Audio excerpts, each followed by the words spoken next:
денови беше најавено дека ќе отпочне со работа новото социјално предпријатие Реди рециклажа, чија основна цел е преку селектирање на отпад да се подобри животниот стандард и работа на неформалните собирачи на отпад, а со тоа паралелно да се подобри и состојбата со животната средина во државата. Предпријатието има лиценца за собирање и транспорт на неопасен отпад, издадена од Министерството за животна средина и просторно планирање. За што всушност станува збор и за сите информации кои се неопходни за вклучување на граѓаните во оваа иницијатива, разговараме со Асип Зекир, управител на ова социјално предпријатие. Асип, добро утро.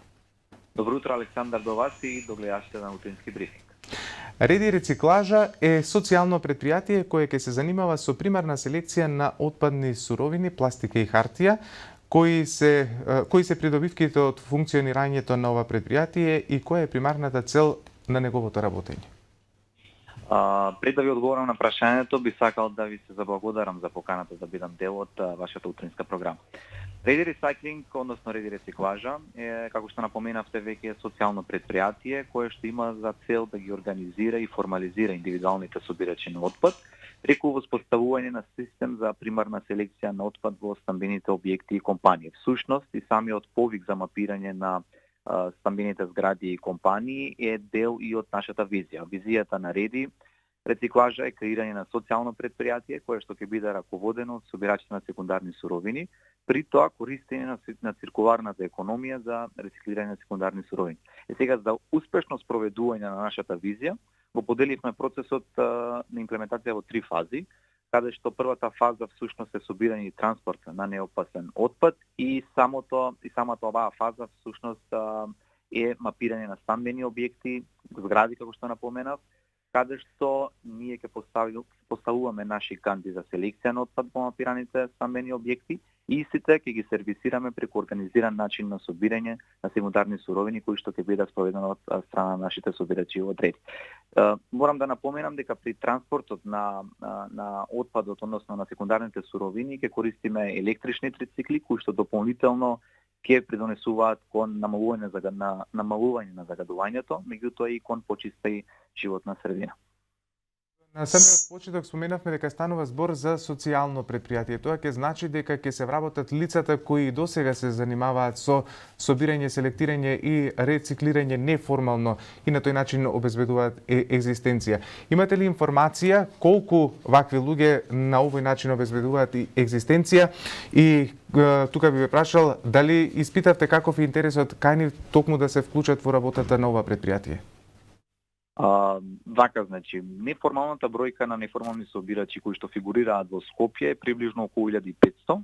Меѓутоа, за да ја официализираме бројката во наредниве неколку месеци преку проект кој што е поддржан од Министерството за социјална работа, здравство и грижа на корисници во Австрија, всушност ќе мапираме официјалната бројка и нивните потреби низ целата држава.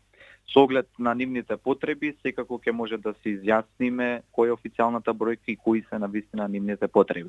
Меѓутоа, за сега, социјалното предпријатие ќе вклучи вкупно 10 вработени во првата фаза, односно во собирањето и транспорт на неопасен отпад, како што напоменав. Меѓутоа, во останатите 2 фази, каде што се сортирањето и третман на неопасен отпад и третата фаза рециклирање на секундарните суровини, предвидуваме и поголемо вработување на истите лица.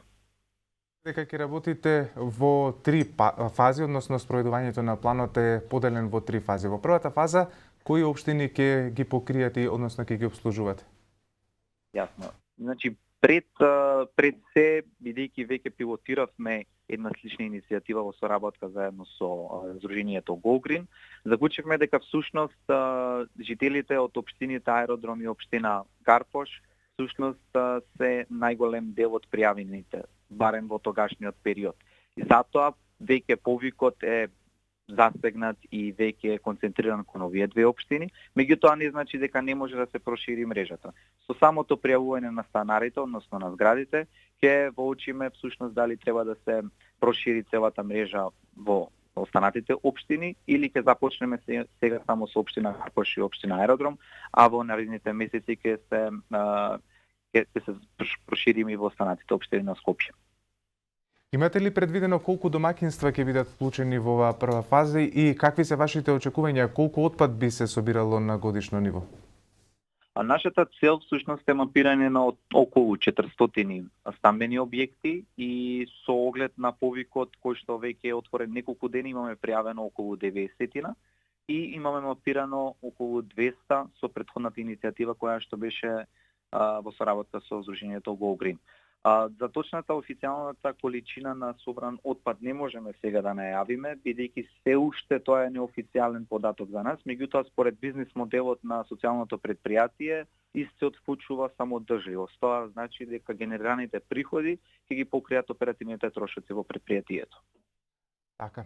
Да напоменеме дека домаќинствата кои што ќе бидат вклучени во ова рециклирање и селектирање на отпадот ќе добијат и соодветни бесплатни контејнери во кои што ќе можат да прават примерна селекција на суровините кои што ги одложуваат во нив.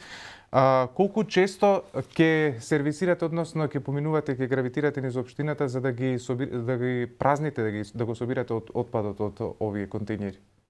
Во зависност од интензитетот на селектирање, ќе одредиме колку пати неделно ќе треба да се сервисира во една зграда, односно во еден стамбен објект и тоа се предвидува да биде од еднаш до два пати, меѓутоа сепак ќе напоменам дека тоа зависи од интензитетот на селектирање. Доколку станува збор за поголема количина на селектирање, веднаш тоа ќе го воочиме и ќе сервисираме со оглед на тоа колку количина ќе се има собрано.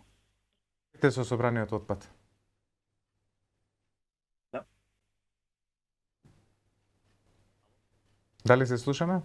Да, се слушаме сега. Што ќе се прави со отпадот кој што ќе го соберете? Каде ќе се носи потоа?